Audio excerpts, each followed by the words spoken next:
Russia from sunny Krasnodar. Today is actually not that sunny, it's cloudy, but still, you see, I'm wearing white and black, and I have a bag. So it means I'm going for the job interview, my first one.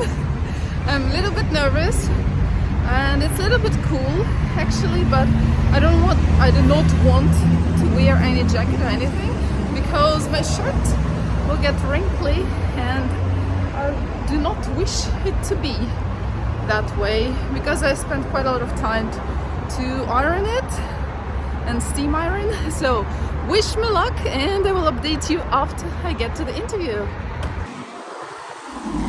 So I arrived to my destination and you can see this is basically the entrance to the city, and this is a working day, Monday, so there is a bit of a traffic jam here, and it was also quite slow to get out of the city, and you can hear how noisy it is because like a lot of big trucks, they go here, and buses that go to kind of countryside also take this path. And a couple of years ago, okay, not a couple, 10 years ago, here was almost nothing, only the fields, and now here are like high-rise buildings. I don't know, how many floors do you think is there? I think maybe around 20.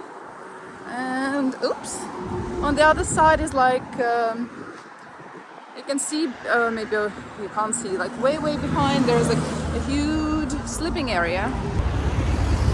So yeah, this is the area where I am going to work.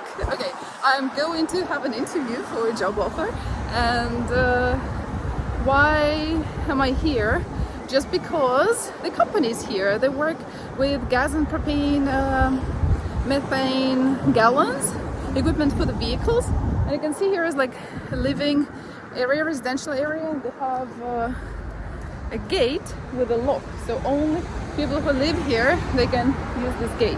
This is kind of new thing for me. I have not seen them before, but it is what it is.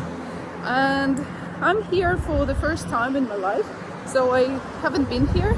There's like only a small path along the road. Maybe you could walk somewhere around the buildings, but from the crossing, after I crossed the road, there is no way to go. I couldn't find, so now I have to walk actually on the road. Look, someone has parked and I will have to step out on the road. This is also a new experience for me. Luckily, the place where I want to work is just around that big truck that is standing. So can we walk here? I think they're still building this stuff. I don't know if there's entrance. No, I don't think there is entrance, so we'll keep walking along the road.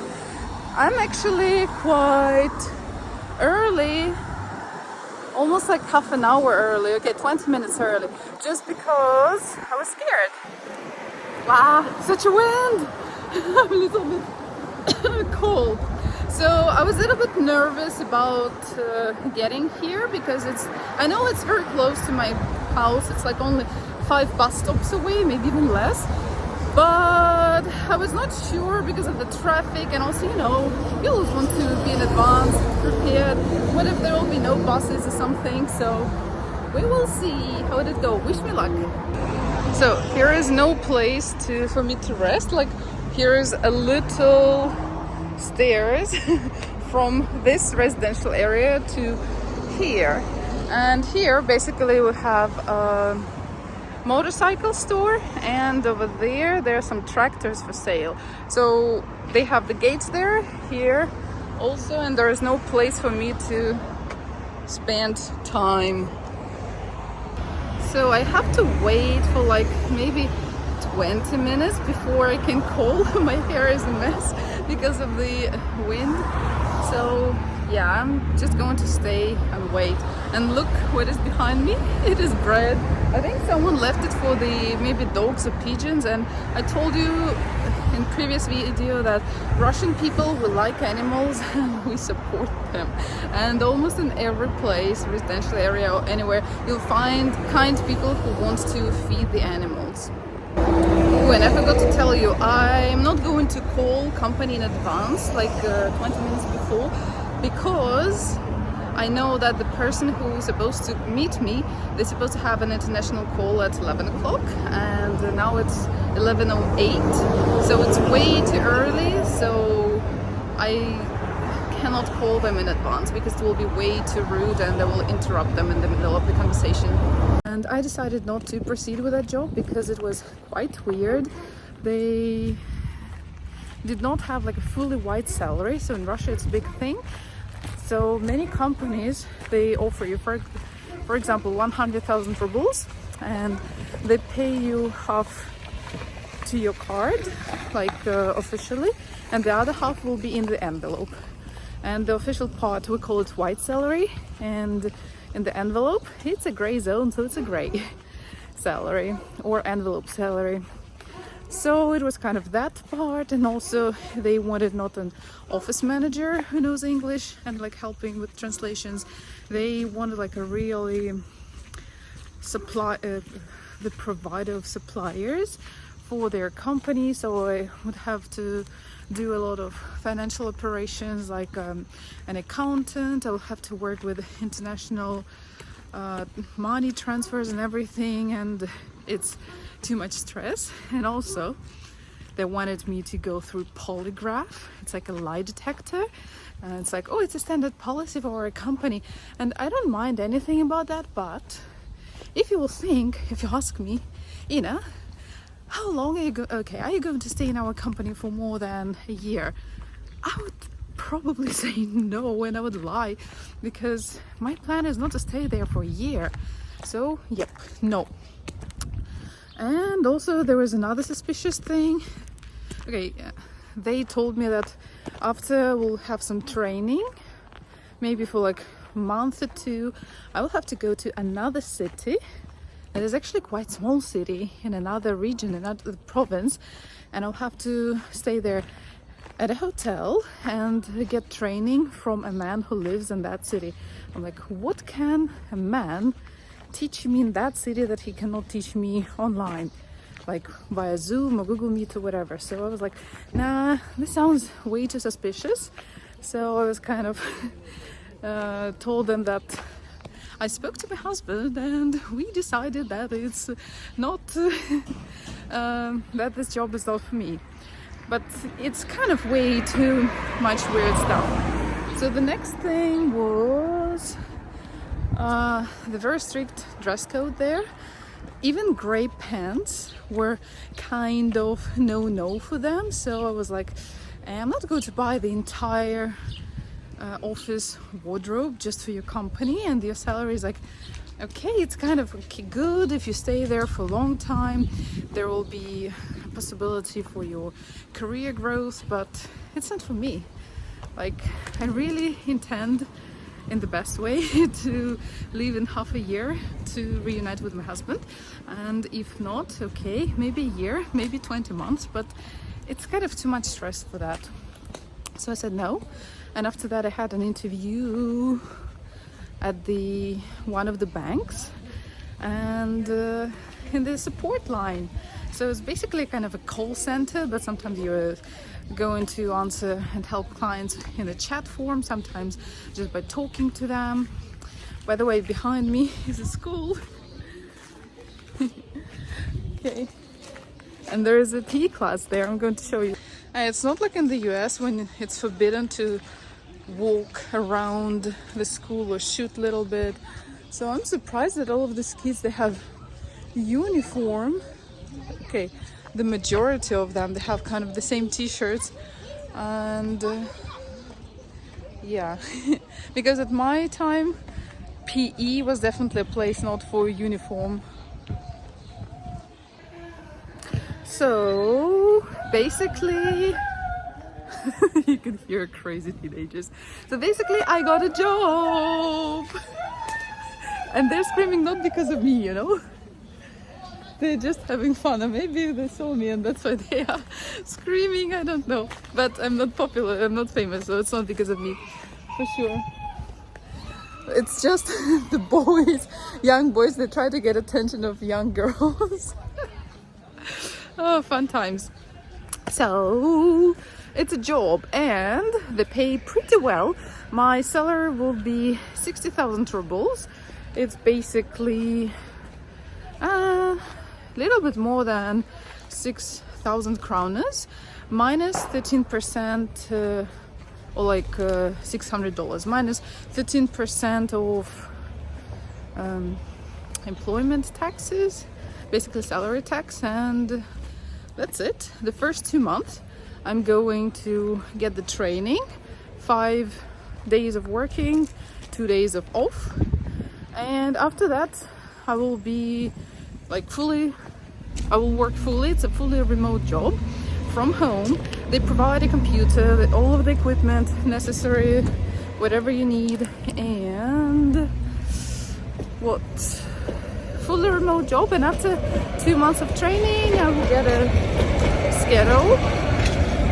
It will be like 12-hour shifts. Let's say one day you work, the next day you're off. Sometimes you will have like one day you work. Oh my god, this is a crazy bitch driving. She was like super fast and she didn't want to stop at the pedestrian crossing.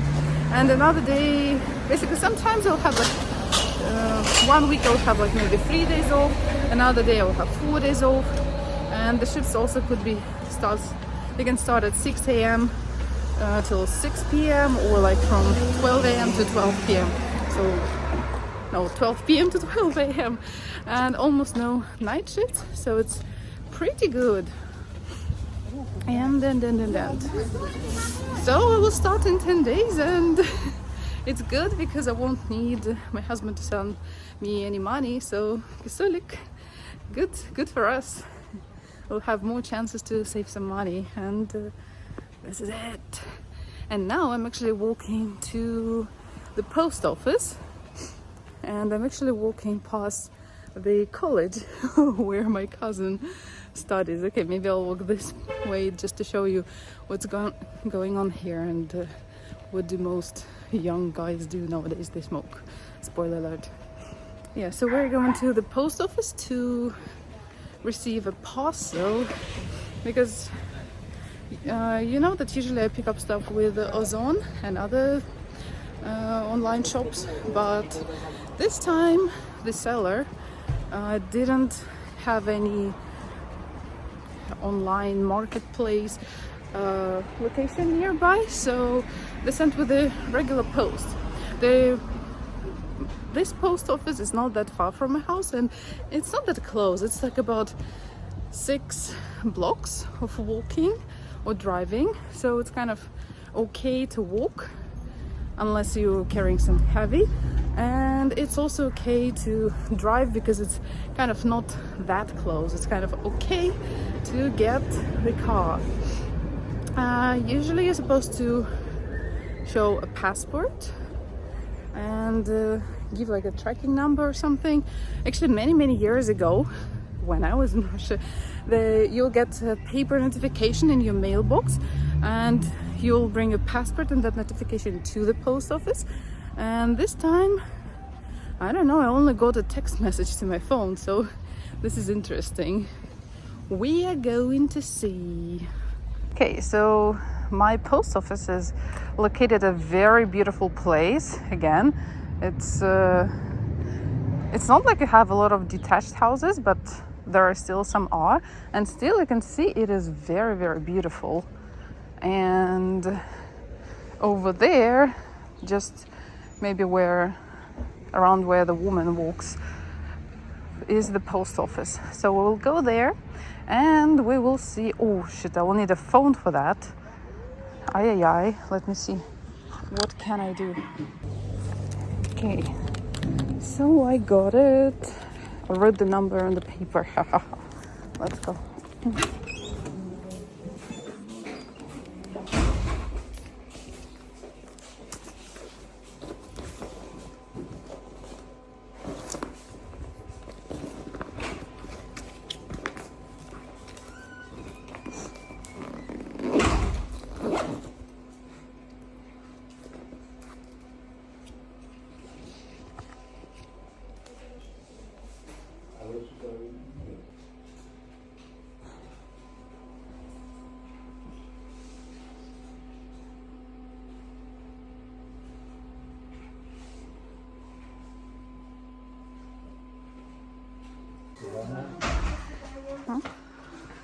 Здравствуйте, мне получить.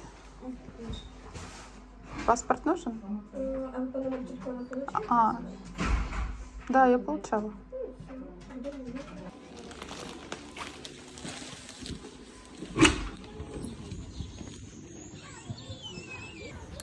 Ooh, I left the post office. So basically what happens nowadays, you don't need to show your passport to pick up parcels.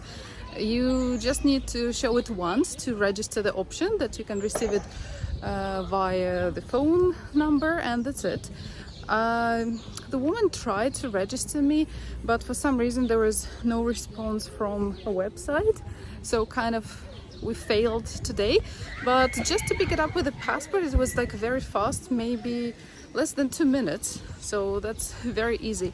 And you saw there were a lot of food on the shelves and other printed goods like books or maybe crosswords, scan words and stuff like that. And it is for a reason.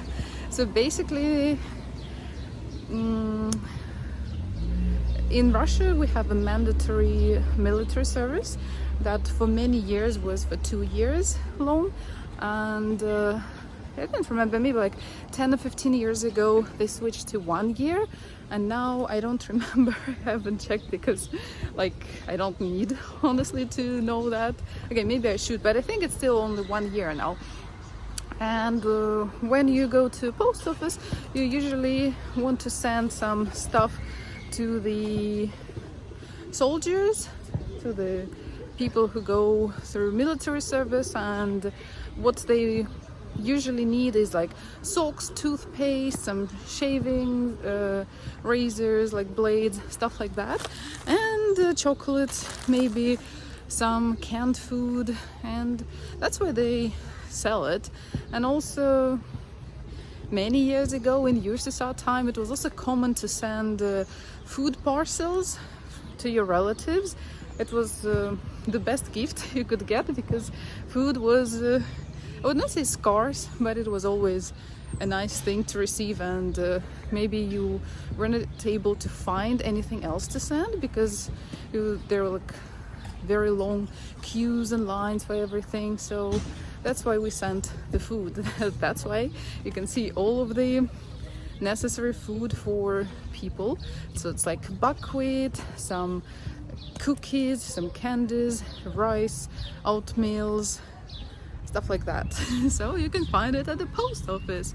As you can see, post offices, at least this post office, is very beautiful. It's also kind of in the little bit old style, I don't even know the architecture style building, but it's kind of beautiful, not like modern rectangular square. So behind me is a college where my nephew studies.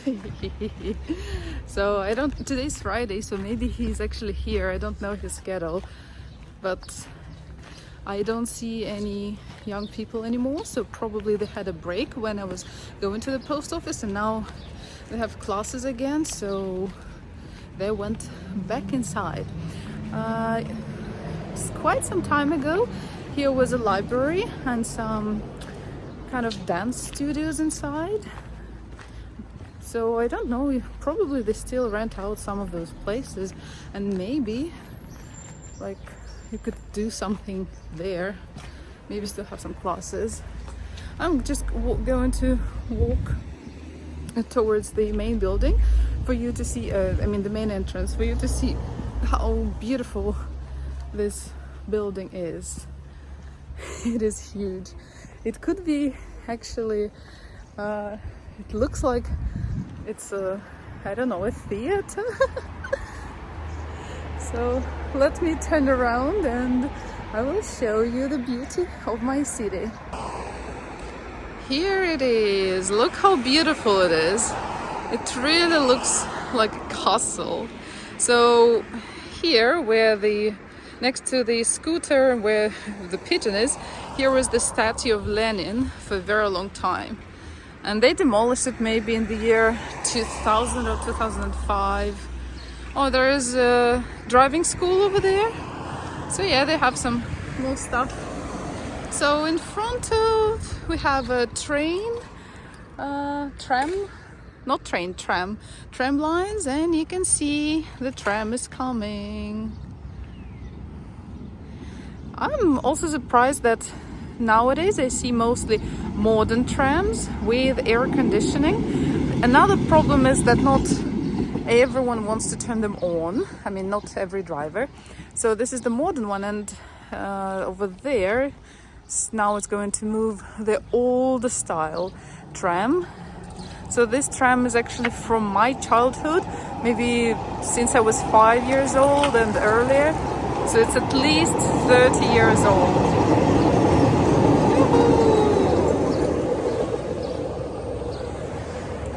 So yeah, this is my hometown.